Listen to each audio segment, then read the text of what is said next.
Hello à toi et bienvenue dans ce nouvel épisode de Vibe avec ton enfant intérieur, le podcast qui te permet de reconnecter avec ton enfant intérieur. Et comme tu sais, à chaque épisode, on a l'honneur de recevoir un ou une invitée qui va nous autoriser à entrer dans son monde interne. Et c'est quand même un super cadeau quand on y pense, ce niveau d'intimité alors qu'on ne se connaît pas. Et donc aujourd'hui, je reçois la grande et l'unique Poulaine de Vie. Oui, on ne rigole pas. Poulaine de Vie, comment tu vas aujourd'hui ? Écoute, comme un lundi, petite forme, mais on est là. Petite forme, mais on est là. Est-ce que, Poulaine de Vie, tu peux, s'il te plaît, on va commencer toujours par la même question. Qui es-tu en ce moment ? En ce moment, je suis une entrepreneuse fatiguée. Fatiguée, mais qui a, qui a ses échéances et qui a hâte de passer ses échéances pour se retrouver en son plein potentiel. Et qu'est-ce que ça t'a fait du coup quand tu as reçu cette invitation ? Parce que pour information, on se connaît pas. En fait, en vrai, on n'a jamais échangé. Juste moi, je like tes posts, etc. Mais qu'est-ce que ça t'a évoqué le fait de recevoir cette invitation sur le thème de l'enfant intérieur ? En fait, quand tu m'as écrit la première fois sur mon Instagram, j'ai trouvé le message tellement chaleureux.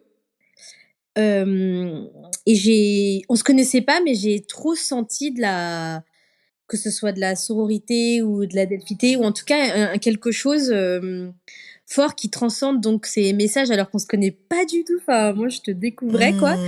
Et je me suis dit, je sais pas du tout de quoi ça parle son podcast, mais ça va être...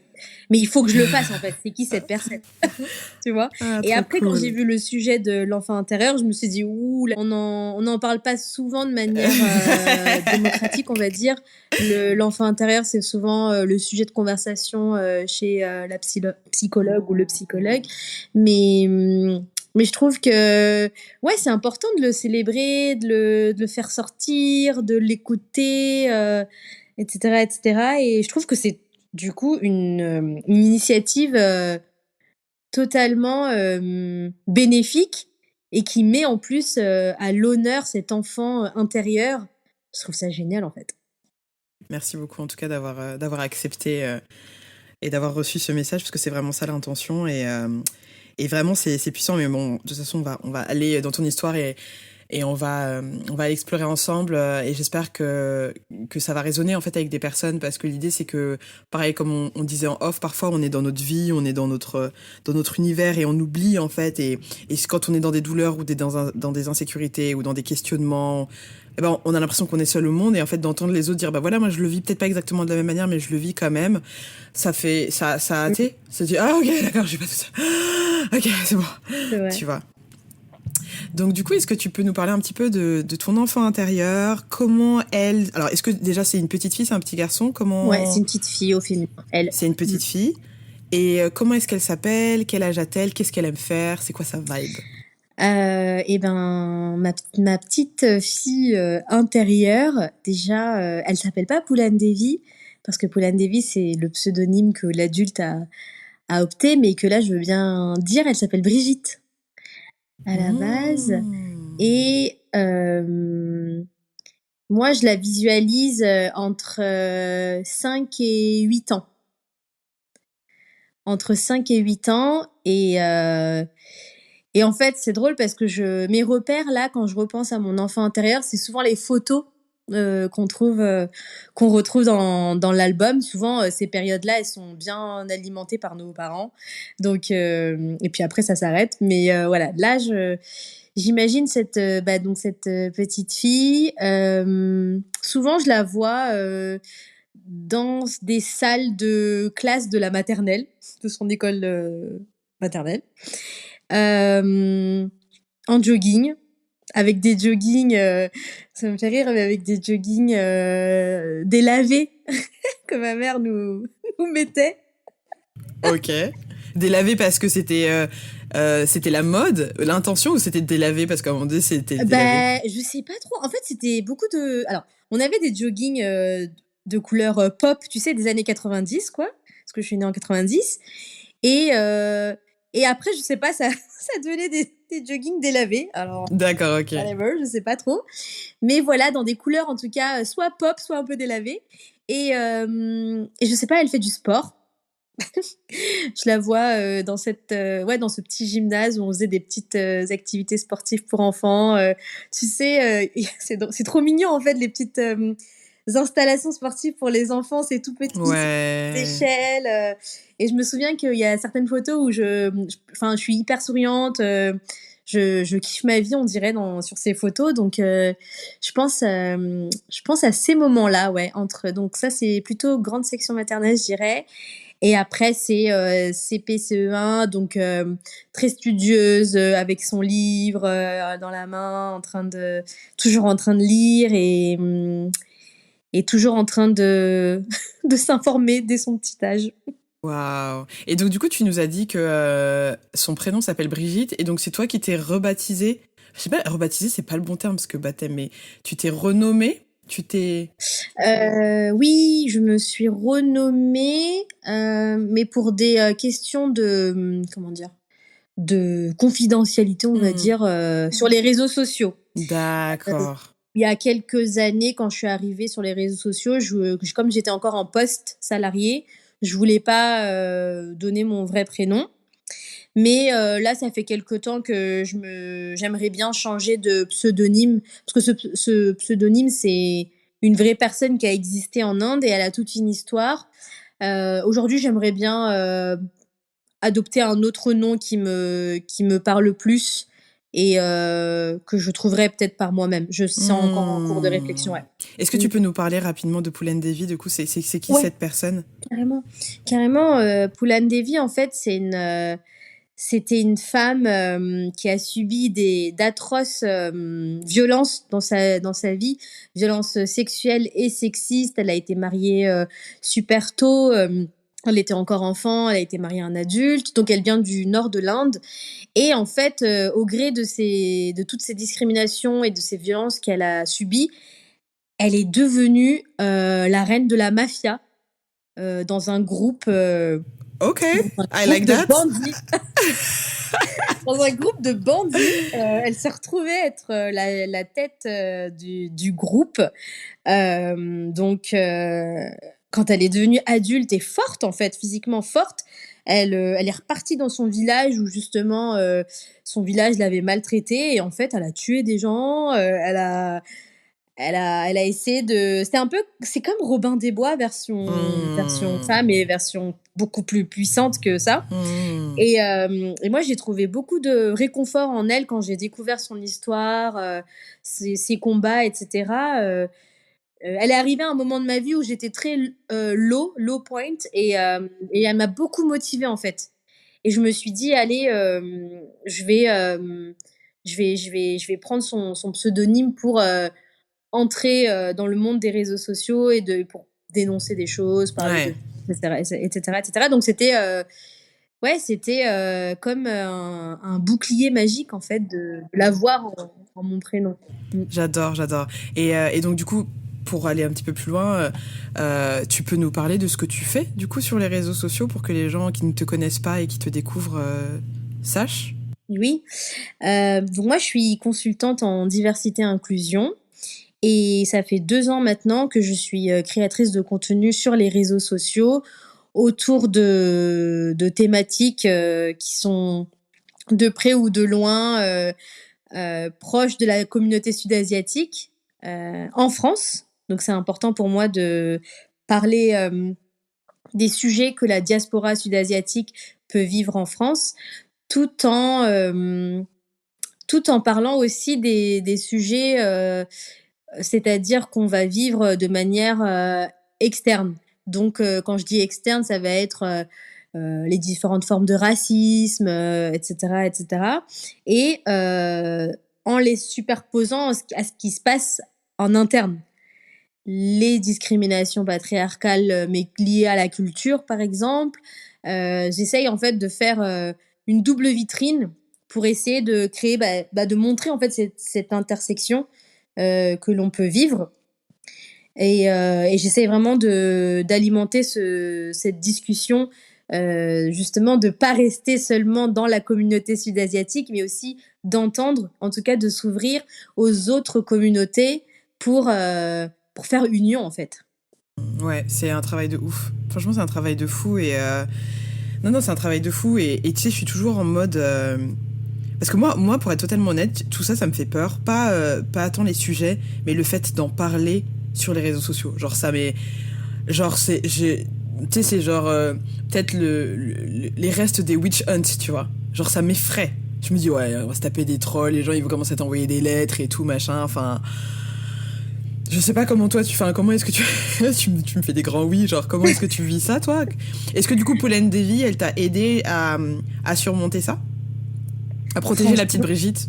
ouais, franchement, oui, hein, parce que en plus, quand je suis arrivée bah, sur les réseaux sociaux, j'avais beaucoup de colère et beaucoup de colère d'abord tournée envers ma famille. Parce que je vivais des problèmes familiaux à ce moment-là et je savais pas où déverser. J'étais assez seule, donc je déversais sur les réseaux sociaux. Et mais ça m'a donné de la force en fait. J'ai avancé au gré des publications. Et puis au tout début, je suis pas énormément suivie en fait. Donc ça va, c'est pas un problème. C'est quand t'as beaucoup de gens qui arrivent et qui se disent mais qu'est-ce qu'elle raconte. Après, j'ai eu beaucoup plus de retours positifs que de retours négatifs. Donc ça m'a pas fait peur, mais quelque part, je me dis, si ma famille voit ce que je dis sur eux. Ah parce que en fait les gens, ta famille ne sait pas. Oh waouh. Non, il y a juste, bah, en fait, les générations plus jeunes, elles savent, enfin, plus ou moins, tu vois. Bon, mon frère, voilà, il voit, mais en fait, il s'en fout de mon travail dans le sens où lui, il est sur les réseaux pour, lui, il est artiste, donc il fait ses trucs d'artiste, quoi. Il est pas là en train de suivre tout ce que je fais, mais je sais qu'il y a des membres plus âgés de ma famille ou mes tantes et tout, elles savent pas ce que je mets sur les réseaux sociaux. Et même ma mère, elle est sur Instagram et je sais qu'elle regarde, mais enfin, je pense qu'elle doit scroller un peu comme tout le monde et elle doit pas faire gaffe. Mais si tu regardes bien, ça envoie quoi. Ok, d'accord. Ok. Et donc, du coup, dans quelle mesure est-ce que tu fais ce que tu fais aujourd'hui, c'est aligné avec la petite Brigitte que tu étais? Ah, franchement, en fait, quand elle était petite, la petite Brigitte, elle parlait pas, elle gardait tout pour elle. Elle gardait tout pour elle. Il se passait plein de choses à la maison, que ce soit des violences conjugales, que ce soit être victime de violences conjugales, mais de manière victime collatérale, tu vois. Elle disait rien parce que il fallait rien dire en fait. Il fallait, on devait garder le secret. On devait pas dévoiler ce qui se passe à la maison parce que un jour, soi-disant un jour, ça allait se régler. Oh waouh. Et ça, c'était une promesse qui était latente. C'était genre, c'est comme un mythe ou c'était verbalisé? Non, vous inquiétez pas, ça Non, ira mieux. c'est Hmm. verbalisé. Ma mère le verbalisait pas mal, parce que ma mère, elle avait beaucoup d'espoir, et je crois qu'elle a encore beaucoup d'espoir. C'était verbalisé, oui, et puis c'était latent aussi, quoi, c'était banalisé, en fait. C'était normal, quoi. C'était le mode de vie. C'était comme ça. You can count on me, you can count on me. À partir de quel moment est-ce que tu t'es rendu compte que ce qui se passait chez toi, c'était pas la normalité qui était vécue peut-être par Oh, tes camarades? tard, tard, trop tard. Trop tard, je pense. En fait, j'ai travaillé dans une association qui lutte contre les violences conjugales. Quand j'avais 21, 22 ans, je crois. Non, un peu plus tard, attends, 23 ans plutôt. Et j'avais jamais mis, moi, le mot violence conjugale dans ce qui se passait dans ma famille. Et donc, Hmm. je travaille dans cette association. Bon, je suis en service civique à ce moment-là et je découvre bah, différentes situations, mais beaucoup de personnes blanches. Donc, Hmm. je fais pas encore le lien en fait avec ce qui se passe à la maison.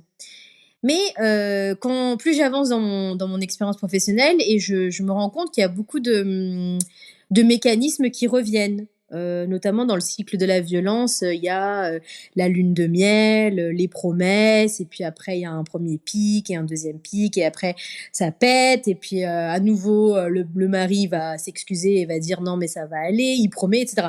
Et je me dis mais ça c'est quelque chose que mon père il fait quand même.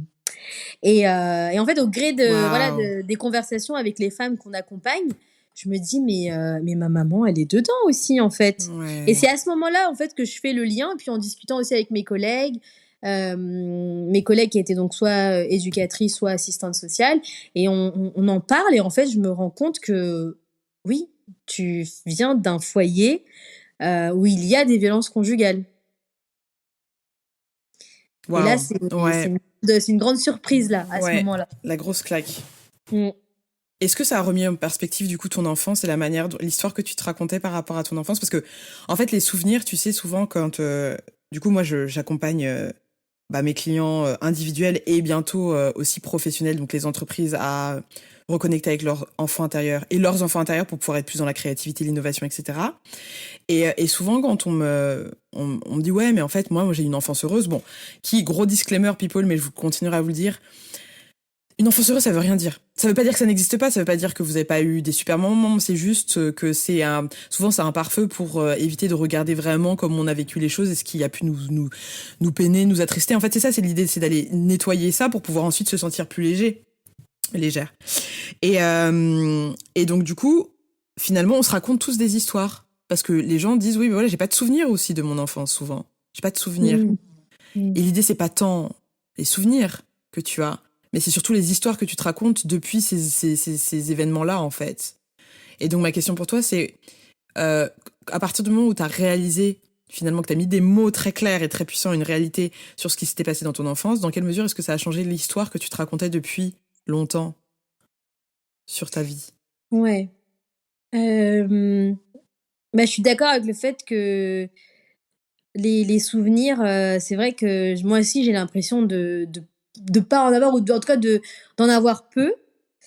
Mais j'ai changé de narration dans le sens où, heu, j'identifie beaucoup plus en fait, la souffrance et contexte tendu en fait dans lequel, je vivais. Parce que quand j'étais petite, je me mentais à moi-même et je mentais aussi à mes camarades.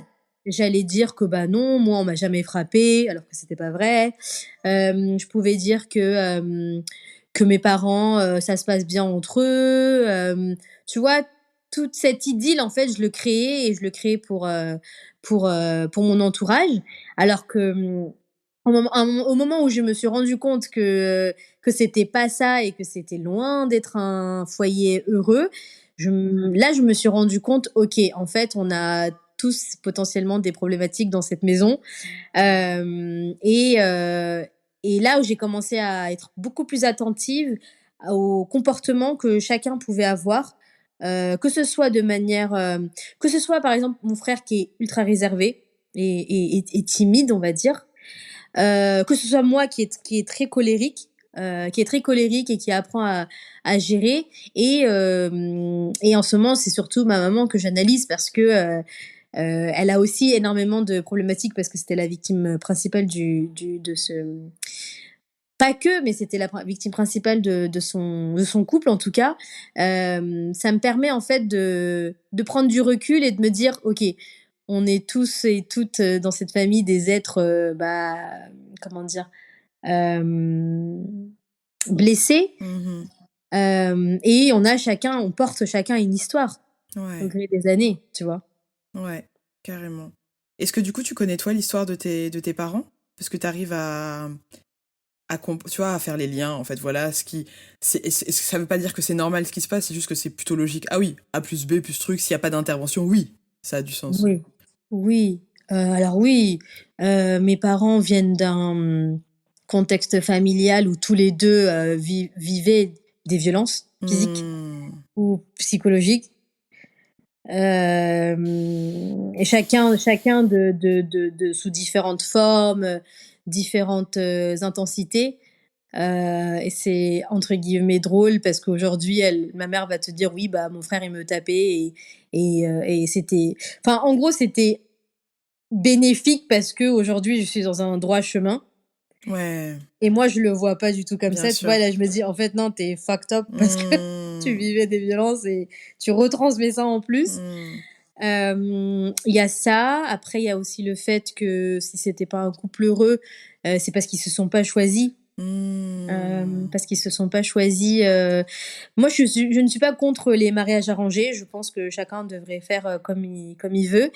Mais même dans un mariage arrangé, en fait, tu choisis selon tes critères et tu t'essayes de sentir si tu as la possibilité, tu vois, ce fil avec cette personne-là Et malheureusement, en fait, bah, mes parents, je trouve qu'en fait, c'était comment dire, des jeunes gens qui ont été mariés trop tôt. À quel âge ils se sont mariés? Ma mère, elle avait 23 ans et mon père quelques années de plus. D'accord.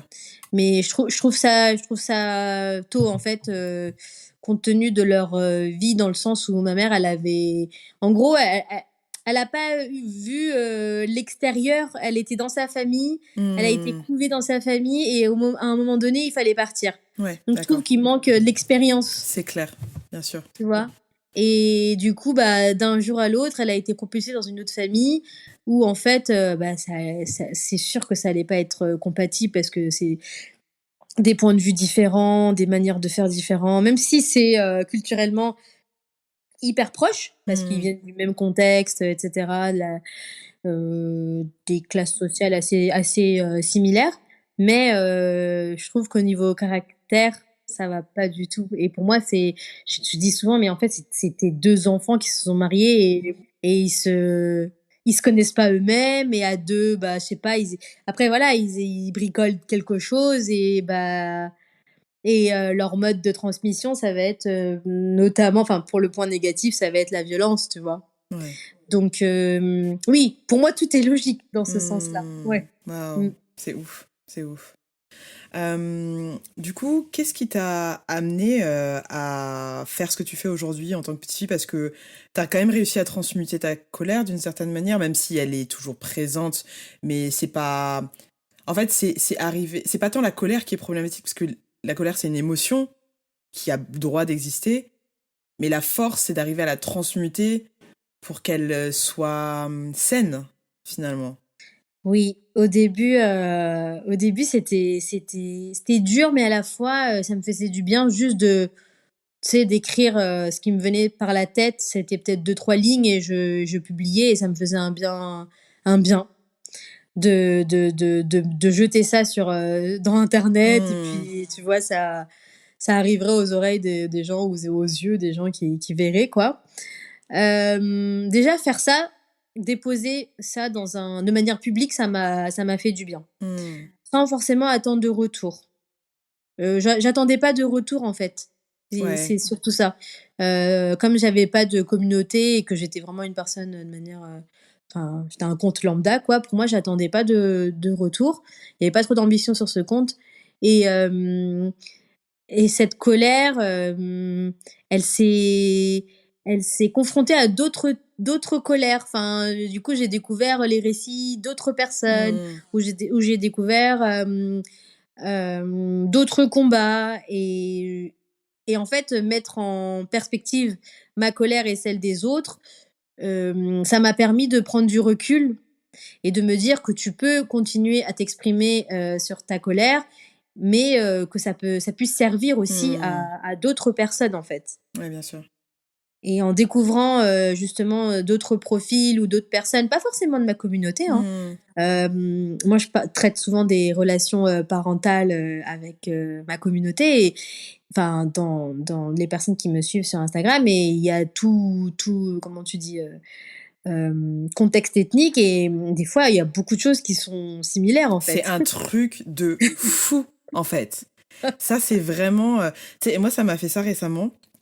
Euh, J'organisais un dîner et en fait, on était que des afrodescendants, dont un seul qui était maghrébin. Ou en tout cas, enfin, qui est du Maghreb. Parce que je sais pas si maghrébin, ce serait le terme qu'il aimerait Mm. utiliser. Et en fait, on parlait de nos trucs, du fait, voilà, d'avoir été... Enfin, de l'impact, si tu veux, des traumatismes et des résidus de la colonisation. Pour nous qui ne sommes pas nés dans ce contexte-là, ou en tout cas pas nés dans cette évidence-là. C'est une autre forme de colonisation. Et puis il prend la parole, je crois il est marocain, et puis il nous explique à quel point, en fait, lui, il se sent pas... alors, ça va être paraphrasé, donc c'est pas exactement ces termes, mais peu importe, l'idée est là. Lui, par exemple, il se sent pas proche des Arabes, par exemple. Il se sent plus proche d'un Malien ou d'un Sénégalais que de quelqu'un d'Arabie Saoudite. Et donc, on l'écoutait comme ça, et en fait, dans ma tête, je me suis dit, attends, Le Maroc, c'est en Afrique, meuf. Enfin, genre, pourquoi est-ce que c'est pas une évidence? Et pourquoi ça te surprend le fait qu'ils te disent qu'ils se sentent plus proches de toi que d'un. Mais en fait, t'oublies que la colonisation, il n'y a pas que vous qui l'avez vécu, en fait. Et tu Mm. vois, du coup, au travers de son récit, Mm. l'impact que ça a eu sur lui, parce que lui, il se considère comme berbère, comme un fils de l'Atlas, etc. Pas forcément arabe, et il est plus proche d'un afro, on va dire, de l'Afrique noire. Et moi, comment dire, dans ma compréhension de l'africanité, généralement, je m'arrête au Sahara. Mais sauf que j'oublie qu'il y a des gens qui eux-mêmes se sentent plus proches de. Tu vois, et la puissance et la force de la colonisation, à quel point ça vient même nous fucked up entre nous, et on voit pas, en fait, à quel point on a les mêmes histoires. Mm. On a les Exactement. mêmes histoires. On a les mêmes traumas aussi. Et, Ouais. euh, Et c'est ça, je trouve aussi la beauté, c'est quand on arrive à se retrouver, à se dire, ok, mais toi, c'est quoi, comment t'as vécu? Ah putain, mais moi aussi, en fait. Oh, waouh, waouh, Ouais. Ça crée des ponts. ça crée des ponts. Ça crée des ponts et j'ai l'impression ça nous sort aussi de notre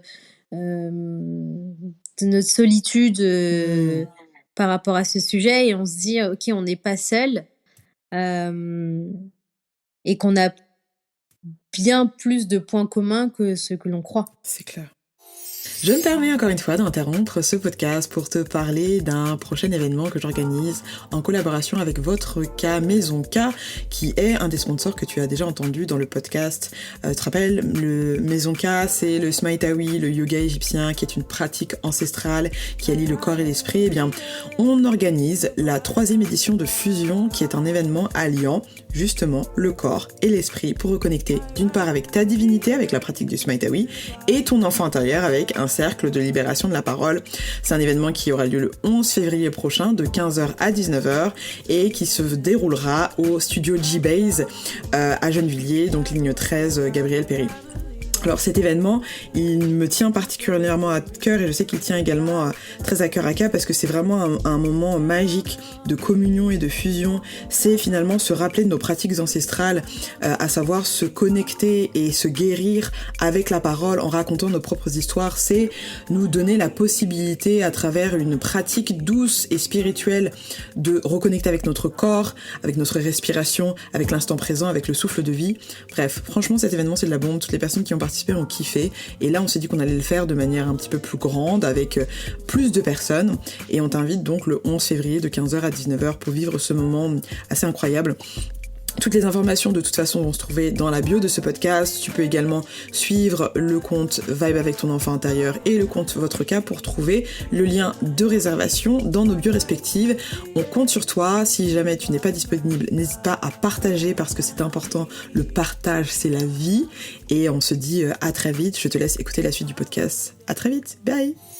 Toi, du coup, qui travaille dans l'inclusion et la diversité, déjà, tu es né en France? Oui.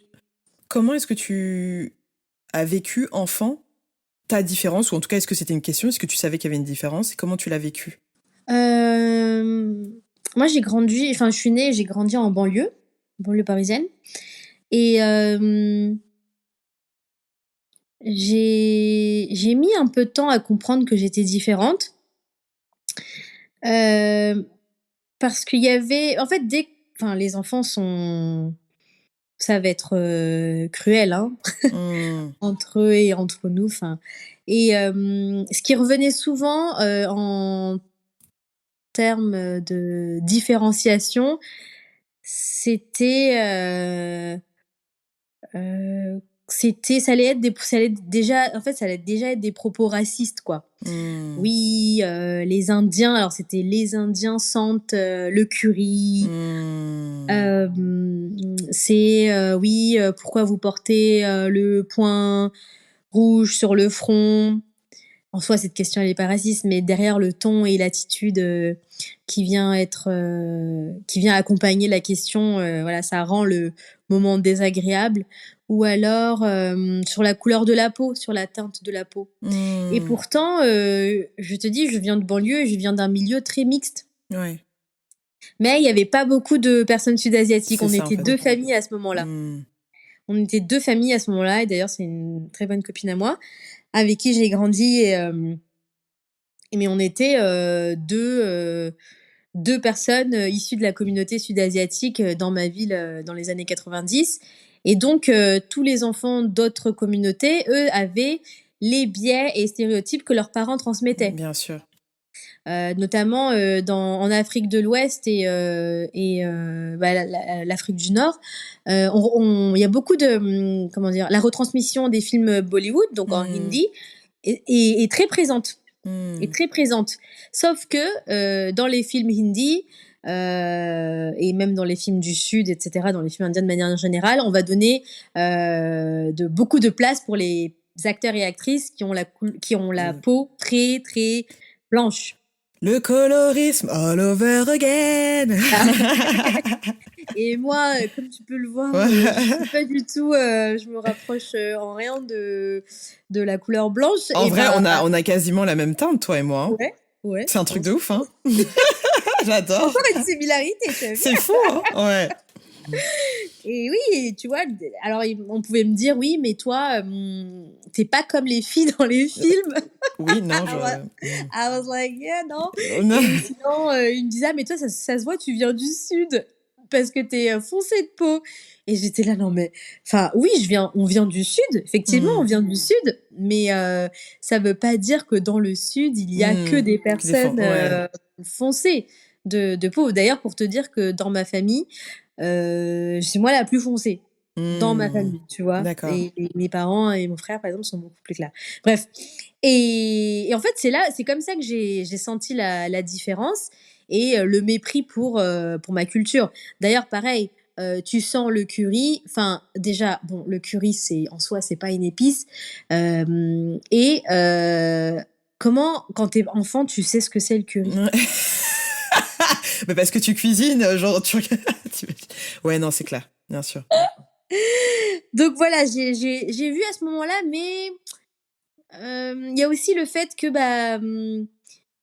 en banlieue, il y a beaucoup plus de solidarité, moi j'ai trouvé, et donc c'était moins problématique pour moi, tu vois. Ouais. On était a happy family, a toxic one, but a happy J'adore.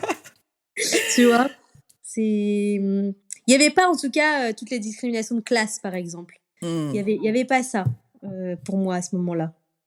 Et après, c'est venu plus tard, je suppose. Parce que quand même, Ouais, faut que tu voilà, vives the whole package, sinon c'est pas drôle. voilà. Ça, c'est plutôt arrivé quand je suis arrivée à la fac. Là, tu vois, parce que tu te mêles à beaucoup plus de gens, beaucoup plus de classes sociales, et tu vois que t'as ceux qui habitent plein Paris, et, qui se permettent beaucoup plus de choses, etc. Et puis t'as moi qui va à la fac et qui rentre le soir, enfin qui fait rien d'autre, quoi, qui va en cours et qui rentre, quoi, qui fait pas d'autres choses, qui fait pas de soirée, qui sait pas ce qui se passe en soirée, qui est plutôt une personne assez concentrée sur sa famille, quoi, plutôt activité familiale, tu vois. D'accord. Et ses copines, mais voilà. Est-ce que quand t'étais enfant, est-ce que tu savais ce que tu voulais faire déjà? Plus tard, tu sais, genre, tu veux faire quoi quand tu seras... La question horrible qu'on pose à des enfants. Alors, plus tard, tu feras quoi? Genre, pas être comme toi, mais... est-ce qu'il y avait un métier comme ça, ou une aspiration, une voie qui restait, qui était là? Non, pas un métier en particulier. En fait, j'ai eu différentes phases. Il y a eu des phases où je voulais être... comment tu dis, protectrice de la forêt, tu sais, D'accord, ok. les rangers. Ouais, Après, ok. quand j'ai découvert comment ils travaillent, je me suis dit, non, ça fait trop peur. C'est clair. C'est Ça clair. fait trop Garde peur. forestière, c'est ça. Garde forestière, exactement. Et ça m'intrigue toujours, et j'adore regarder les documentaires, mais quand je vois comment ils travaillent et que leur vie est en danger aussi, I'm like, no girl. Non, donc après je me suis dit non, pas ça.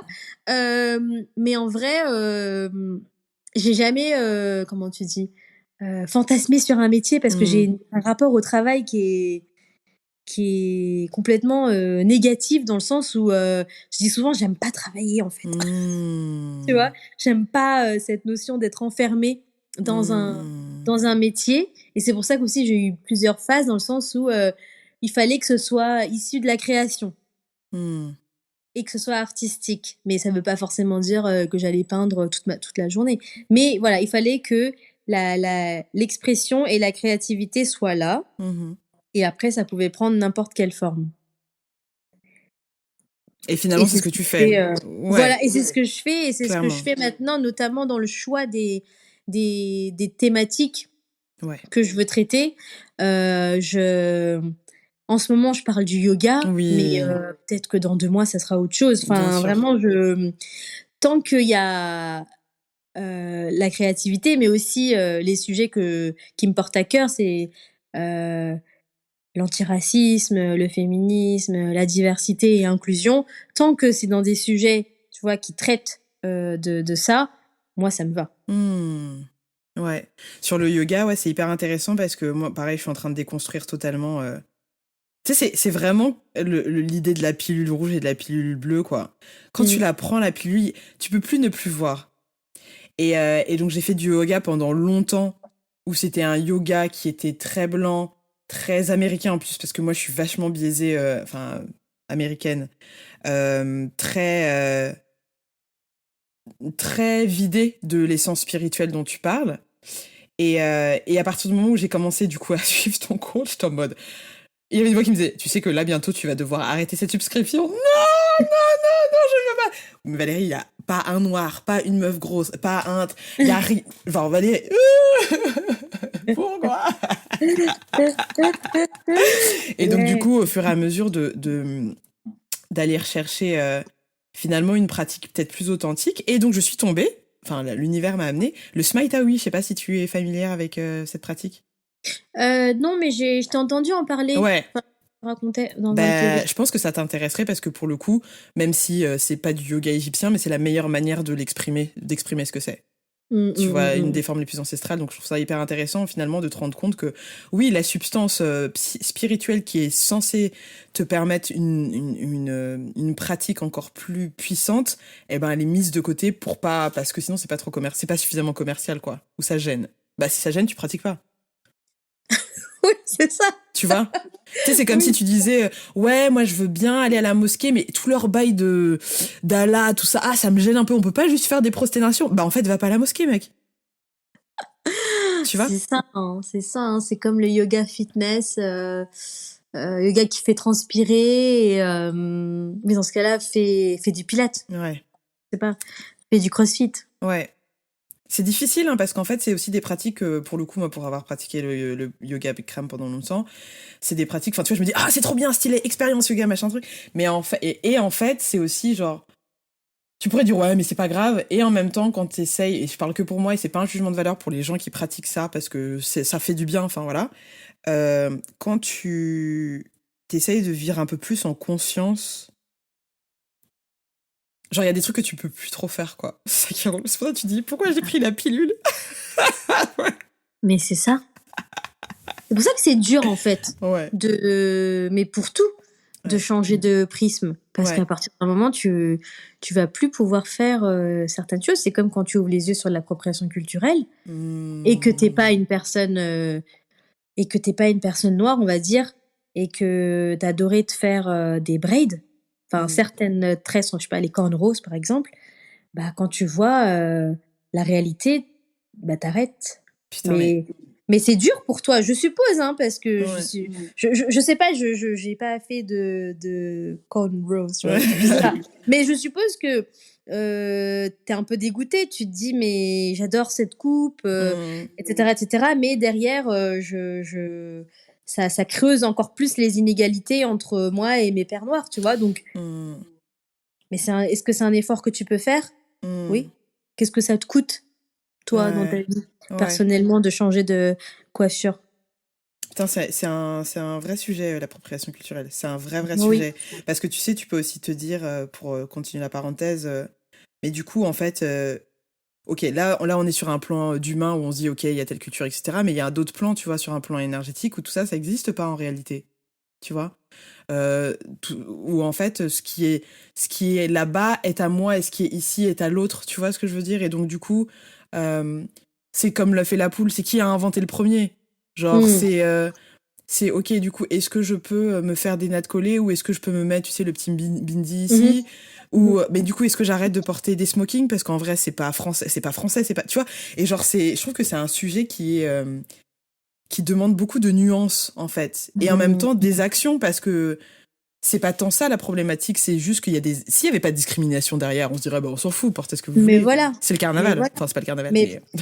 on serait libre de faire des réels échanges et Ouais. d'emprunter tout à tout le monde, Hmm. mais tout en rendant l'appareil, tu C'est vois. ça, c'est Mais on ça n'est en pas dans ce fait. monde.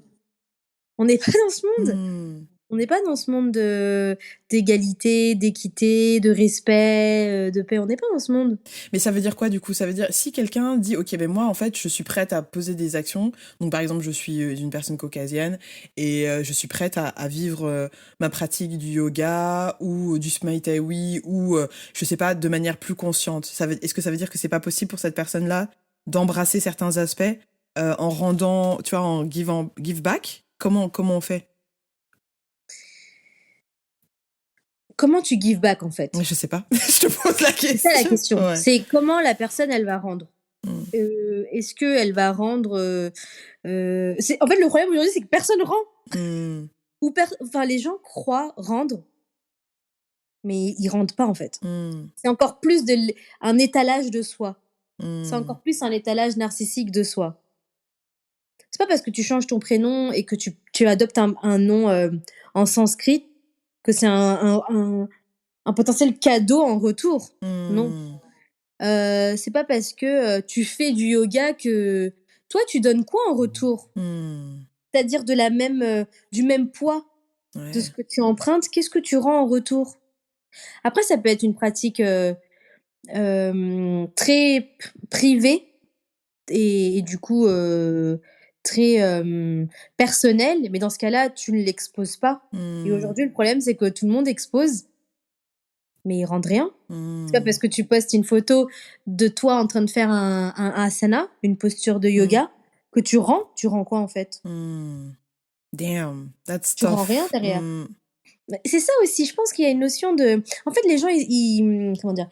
Il y a beaucoup de confusion hein, sur Hmm. appropriation, appréciation, parce que moi j'entends toujours, mais non, mais je m'approprie pas, je rends honneur. Mais déjà, qui a demandé l'honneur? Hmm. Pour qui et pourquoi tu rends cet honneur? Hmm.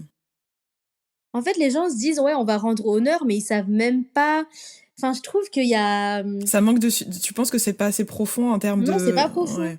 C'est pas profond parce que les gens vont s'arrêter, si je prends au asana, donc une pratique très posturale Mhm. et très physique, qui te demande de ressembler à quelque chose Hmm. en plus à certains critères maintenant occidentaux, tu vois? Mince, Hmm. athlétique, blond, blanche et tout. Hmm. Mais mais c'est pas que ça déjà le yoga. Hmm. Donc il y a plein de en fait, le chemin est semé de plein de petites Ouais. confusions, mais derrière on se dit: «Oui, on va rendre honneur». Mais je trouve que pour rendre honneur, enfin, en fait, je trouve que c'est pas tout le monde qui peut rendre honneur déjà parce que Hmm. c'est un travail tellement, tellement dur Hmm. et tellement rigoureux que tout le monde ne peut pas, faire honneur à une culture. Enfin, c'est beaucoup trop, je trouve que des fois, c'est hors de notre portée, en fait, en tant Hmm. qu'humain, tu vois? Mais Ouais. parce que moi, je le connecte au spirituel Bien sûr. et au divin. Après, je ne dis pas que, il y a une manière de faire, tu vois? Non, justement, heu, dans ce monde, on est plus de 7 milliards et on a chacun notre manière de célébrer et d'honorer et de respecter. Hmm. Mais il faut que ce respect soit là, en fait. Ouais. Ouais, carrément. Il y a des choses que les gens font, c'est des hard no. Hmm. C'est des hard no. Quand tu vois dans des studios de yoga que des statues de divinités sont à l'entrée à côté des chaussures, hard no. Oh, wow. Mais ne mets même pas, achète même pas la statue en fait, j'ai envie de te Hmm. dire. Tu vois? n'essaye même pas. Enfin, c'est pour ça en fait que ça crée des blocages parce que tu te dis mais si tu fais ça toi à la Ouais. maison, ta mère elle t'attend avec la chaussure, tu vois, ou whatever ce qu'elle a à la main. Ce qu'elle a à la main. Waouh. Franchement, allez suivre le compte de Poulaine de Vie. C'est un truc de ouf parce que, tu vois, j'en ai des frissons tellement je me dis, ah ouais, il y a encore tout un, ok, on respire, t'inquiète, rien. Système nerveux, apaise-toi, tranquille, on va y aller doucement. Il y a peut-être des moments, ouais.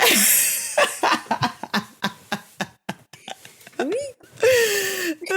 J'adore. Mais en même temps, c'est pas pour interdire, tu vois. Moi, au contraire, j'aimerais vraiment que tout le monde l'intègre dans sa vie et en tire vraiment ses bénéfices. Mais aujourd'hui, on dirait qu'il n'y a qu'une seule partie de la population qui a le droit d'en faire, quoi. Moi, je discute beaucoup avec mes pères en ce moment, pères sud-asiatiques. Ils me disent, je m'en fous du yoga. Tu vois? Alors que Ouais, pour je d'autres, c'est leur gagne-pain. Bien sûr, je comprends. Ouais. Ok. Est-ce que on va revenir un petit peu sur ton enfant intérieur, même si je sens très bien que la petite Brigitte s'exprime là tout de suite. Du coup, t'as un frère, c'est ça? J'ai un frère, ouais. Grand frère, petit frère? Petit frère. Ok, donc tu es l'aîné. Comment est-ce que tu as vécu est-ce qu'on peut parler de charge mentale pour toi de l'aîné ou pas du tout? Tu l'as pas du tout appréhendé comme ça, le fait d'être la première? Et en plus d'être une femme, je sais pas comment c'est vécu dans votre culture. Genre, est-ce que t'as un blasphème ou? Oui. C'est bizarre parce que je voyais bien que c'était un fardeau d'être une femme dans une famille. Mais en même temps, il y a aussi la célébration quand c'est aussi une femme qui naît en premier dans une famille. C'est D'accord, très ok. contradictoire, on va dire. Donc tu sais pas si t'es voulu Tu sais ou pas si t'es comment pas tu... voulu. Ouais. Non, mais je me souviens que ma mère m'avait dit si une fille ouvre comment dire, la fratrie, eh ben c'est bon signe aussi. Mais enfin religieusement c'est bon signe, mais socialement c'est mieux quand c'est un garçon. Oh my goodness. Bref. Et si c'est un garçon socialement c'est cool et religieusement c'est mieux si c'est une fille? Rassure-moi ou Dans le non. sens où dans le sens où socialement en fait pourquoi quand t'es une fille t'es un fardeau? Parce que derrière il va falloir payer la dot. Bien sûr.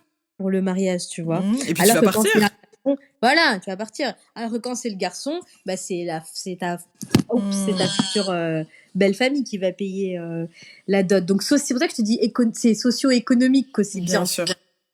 Mais religieusement, en tout cas dans l'hindouisme pour chez nous, c'est que c'est la naissance d'une petite divinité comme Kali ou comme Durga qui sont hyper importantes dans notre religion et c'est comme si tu prenais la forme de cette déesse, tu vois, et tu viens bénir toute ta famille.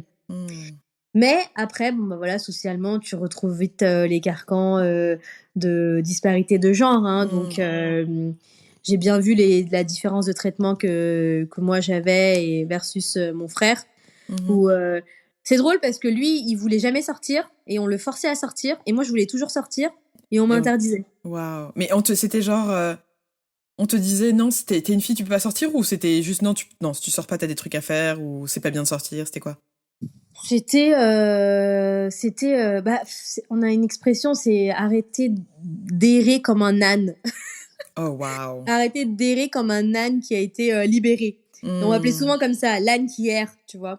Et mais voilà ton nouveau nom sur Instagram. Oui. Faudrait que je mette ça. Et c'est souvent une insulte en fait. Et c'est drôle parce que cette insulte, elle est souvent dirigée vers les filles et les femmes. En gros, t'es comme un âne ou une vache qui marche et qui broute, tu vois, qui passe son temps à voyager, qui est jamais chez elle, quoi. Ouais. Nous, on les appelle au Cameroun, enfin, c'est souvent, on me dit, les gens du dehors. Et moi, je suis grave une meuf du dehors, clairement. Ouais. Je suis une go du dehors, j'ai pas de problème. Ouais. Rester à l'intérieur, y a pas de problème. Moi, je ouais. Ah ouais, mais moi je l'ai vu, mais c'est fou parce que ça m'a jamais stoppé en fait qu'elle me dise ça, ma mère, parce que après j'ai voyagé, j'ai étudié à l'étranger, j'ai travaillé à l'étranger, je fais de l'expatriation, enfin depuis ça s'est pas arrêté en fait. Elle avait bien vu Et aujourd'hui, mon frère est tout autant casanier. Enfin, il Hmm. bouge pas plus que ça. Il a fait quelques efforts, mais sans plus, quoi. Ouais. Vous avez combien d'écart du coup? On a 4 ans d'écart. 4 ans d'écart. Et du coup, donc t'as eu 4 ans de solitude, d'enfant unique, et ensuite, 4 ans après, disruption. Quoi? Un nouvel être qui arrive dans ma... Mais vous êtes sérieux? Est-ce que tu te rappelles comment t'as vécu ça? Comment tu l'as accueilli, ton petit frère? Oh my God, franchement, je suis trop dégoûtée pour mon frère, mais je l'ai trop mal accueilli, en fait. Ah ouais? Je l'ai trop mal accueilli, je me souviens, et j'en ai un peu honte, mais je me souviens que ma mère rentrait de la maternité et elle était devant le palier et j'ai pas voulu lui ouvrir la porte. Hmm. Du haut de mon petit, même Juste pas un 4 ans. mètre là. Ouais. Voilà, j'étais toute Non mais... petite et je Ouais. voulais pas. Ouais. Mais c'est incroyable, je sais pas comment j'ai pu agir comme ça et qu'est-ce qui a fait que Mais j'ai agi juste, comme ça. en te reconnectant là, si t'arrives à te reconnecter avec cette version de toi, qu'est-ce qui aurait pu faire que à 4 ans, parce que bon, je comprends le truc de honte et tout machin, mais en vrai 4 ans, enfin pour le coup, t'as même pas un quart de tes capacités cognitives, etc., qui sont développées, donc tu fais des bails, enfin voilà, qui ont pas de sens de manière générale, mais qui ont du sens pour toi à cet instant précis. Est-ce que tu saurais qu'est-ce qui se jouait pour toi? Je me pose souvent la question parce que quand j'en parle, mais j'ai l'impression que j'ai été très chérie par exemple, mes oncles, parce que mon père était le deuxième, Mhm. et donc il avait deux autres frères qui n'étaient pas encore mariés et qui étaient encore donc célibataires, quoi. Et j'ai eu beaucoup d'amour de leur part. Hmm. J'étais un peu comme la petite reine, j'ai l'impression. Quand je Hmm. regarde des photos, enfin, on me porte souvent et j'ai un peu l'impression d'être au centre, j'ai l'impression. Ouais. Euh, et donc, enfin, moi, je me dis ça, mais peut-être que c'est pas ça. Mais en tout cas, Hmm. c'est comme ça que je le vois. Parce que c'est pas le même cas de figure du côté de ma mère. Ma mère, c'est la dernière. Donc, D'accord. tu vois, j'ai déjà d'autres oncles et Hmm. tantes qui ont des enfants, j'ai des cousins, etc. Mais de ce côté-là, du côté de mon père, je ne suis que la troisième enfant, donc on n'est pas Hmm. beaucoup en fait encore. Et j'étais la plus jeune. Donc, est-ce D'accord. que c'est ça? Hmm. C'est le fait de voir un nouvel être qui arrive. Bon, je ne pense pas être au fait à ce moment-là du fait qu'il soit un garçon. Hmm. Je pense pas comprendre ça. Ouais. Mais voilà, un autre être qui vient disrupter enfin mon cocon, quoi, à ce moment-là. Hmm.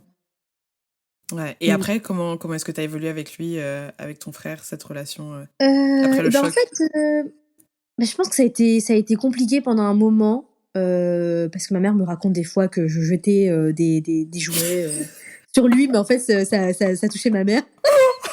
Du coup, elle disait: «Ouais, je le défendais et Oh tout», my mais god! quelques exemples comme ça. Après, il y a un moment, je trouve que 4 ans, c'est pas beaucoup d'écart. Donc, Hmm. tu vois, quand on rentre dans la phase bête Hmm. de l'ado, on est bêtes tous les Tous 2, les deux, ouais. tu vois? Bien Donc, sûr. donc on était très en dualité, à se disputer, mais aussi quand on est copains, c'est copains, quoi. Copains, Hmm. copains, on fait des bêtises ensemble. Bon, c'est toujours moi qui prends, mais on fait des bêtises ensemble, quoi.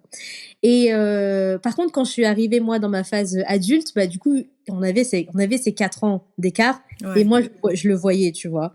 Je faisais la différence et je voyais qu'il était encore ado chiant et moi, Hmm. j'étais plus dans ce truc-là, en tout cas.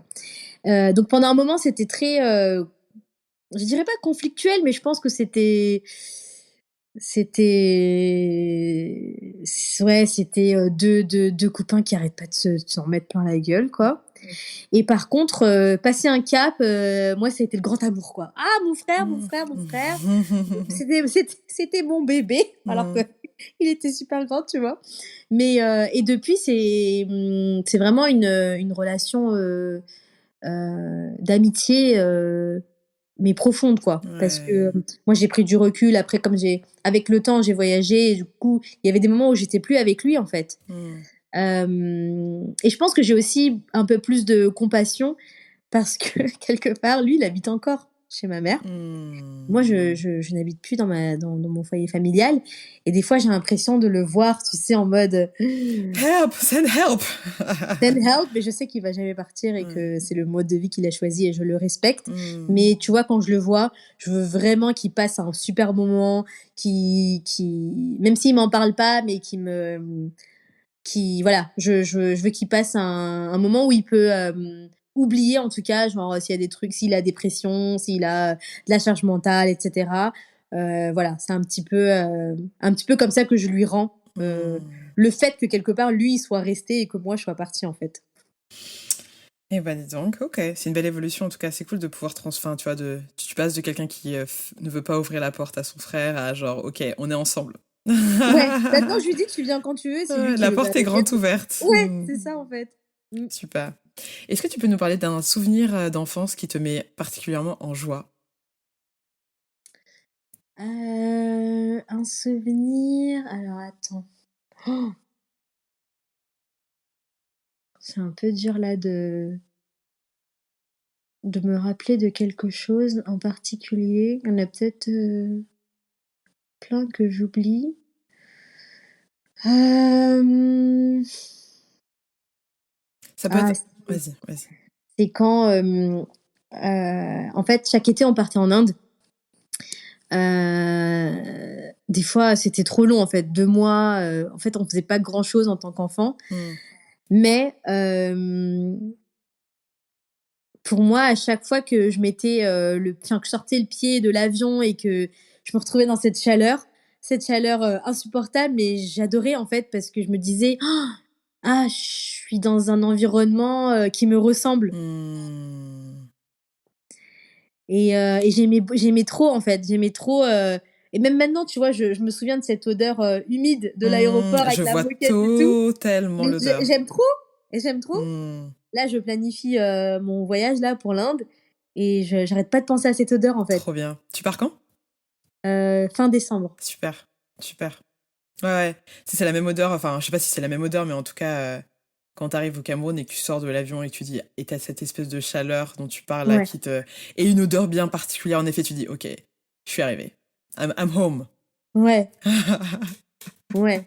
Bon, après, les gens, ils vont en profiter pour te dire que t'es une on, touriste et tout, hein. on connaît, C'est- on connaît. Et c'est là où l'importance de. Comment est-ce que toi tu définis ton identité du coup? Comment est-ce que tu arrives à rester ancré? Parce que, enfin, quand tu es enfant de la diaspora ou première génération, c'est pas évident de trouver en fait. Je me positionne où? Je suis enfant de la République ou pas enfant de la République? Merde, je suis où? Non, c'est dur, hein. Je trouve que c'est dur.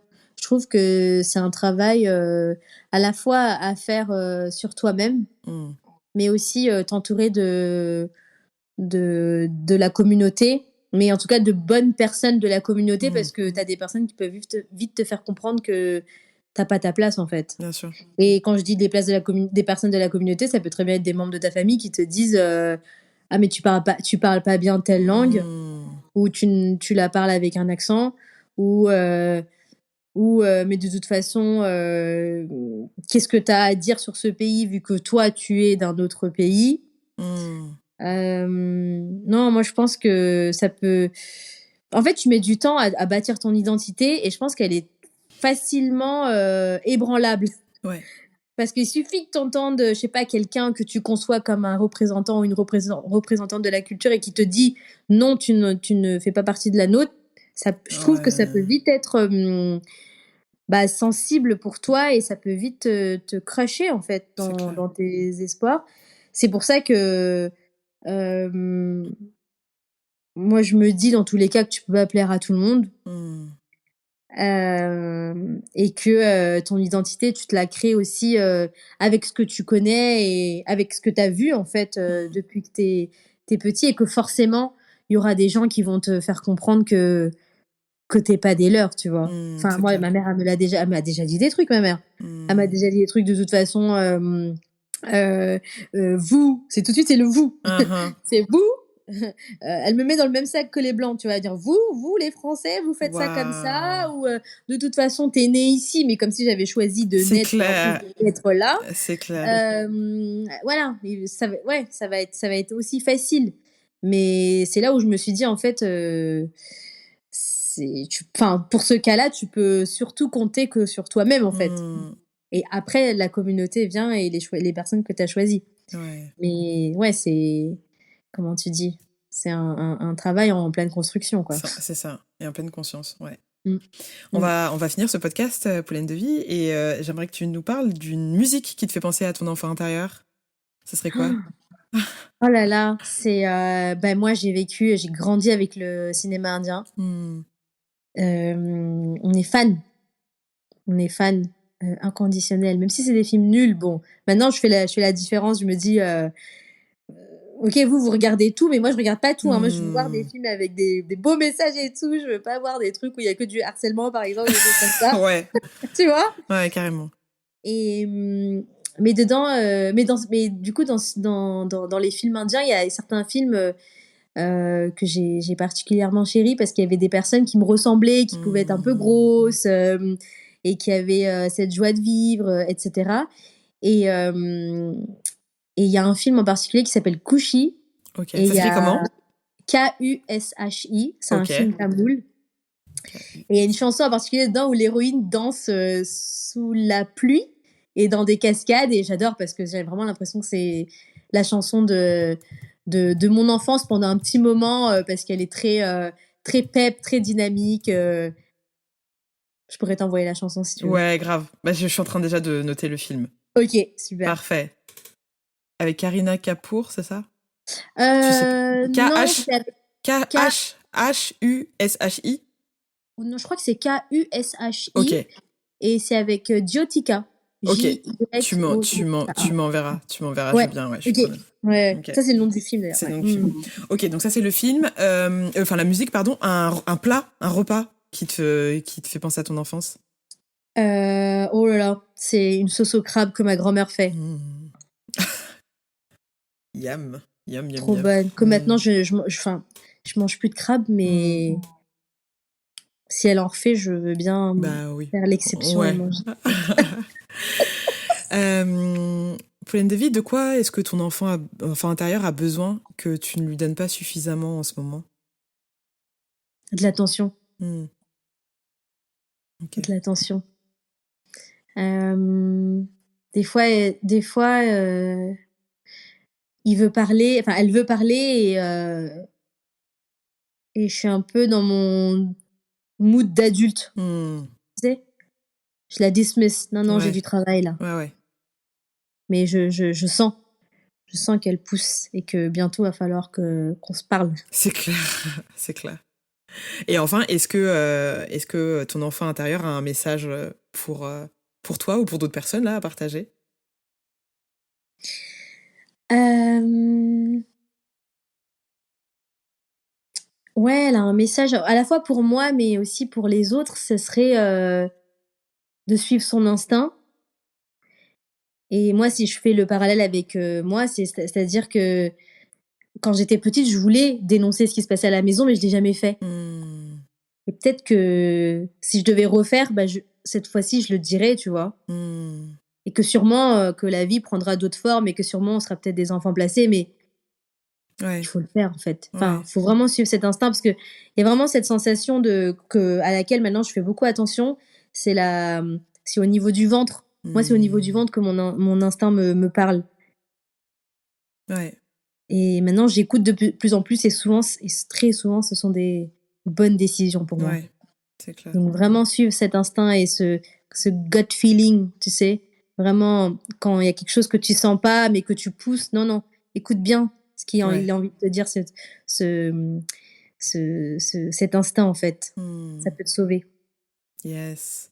Merci infiniment, Pauline Davy, pour cet échange. C'était passionnant. Vraiment, j'avais justement cet instinct. Je me suis dit, ah putain, j'aimerais bien lui demander après la peur de demander. Et puis finalement, on demande. Et puis le oui, tu dis, ah, trop cool et tout. Je suis hyper reconnaissante qu'on ait pu connecter et qu'on ait pu échanger. Tu vois, parce que c'est cool les réseaux, mais de savoir qui est derrière, en fait. Merci infiniment. Vraiment, c'était un plaisir d'échanger avec toi et j'espère et je mets même dans l'univers que je sais que c'est le début de je sais pas quoi, mais il y a un début. Et bah avec plaisir Valérie, Mm. moi je suis super contente. Je te disais au début, j'ai été dans une petite forme et maintenant je suis en meilleure forme, ça va mieux, Yes. je suis beaucoup plus contente. J'en étais sûre en plus, tu vois, pareil. Mm. Ce matin, je me suis dit, ah ouais, j'ai cette interview aujourd'hui, qu'est-ce que je fais? Et je me suis dit, il faut que je le fasse parce que ça va changer Mm. ma journée en fait. Ça va changer ma journée. Du coup, Je suis contente de m'avoir, de m'être écoutée Ouais. et d'avoir fait cet échange avec toi parce que c'est magique.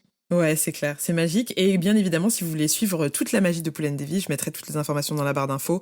Sur Instagram principalement, il y a des masterclass également sur l'appropriation culturelle, il me semble, C'est sur ça. le thème du yoga, une Ouais. newsletter également, c'est Troisième Mmh. œil? Non, c'est ça? Ouais, c'est ça. Ok. Ouais, c'est ça. Donc n'hésitez pas à suivre, juste pour vous ouvrir l'esprit, parce qu'en fait, même si on a l'air différent, on a des histoires communes, hein, on a tout, enfin voilà, il y a des espèces de vérités universelles comme ça qui transcendent les territoires, et donc c'est top juste de connecter, parce que encore une fois, tu peux avoir des réponses à des questions que je me pose pas. Et c'est ça le truc le plus magique.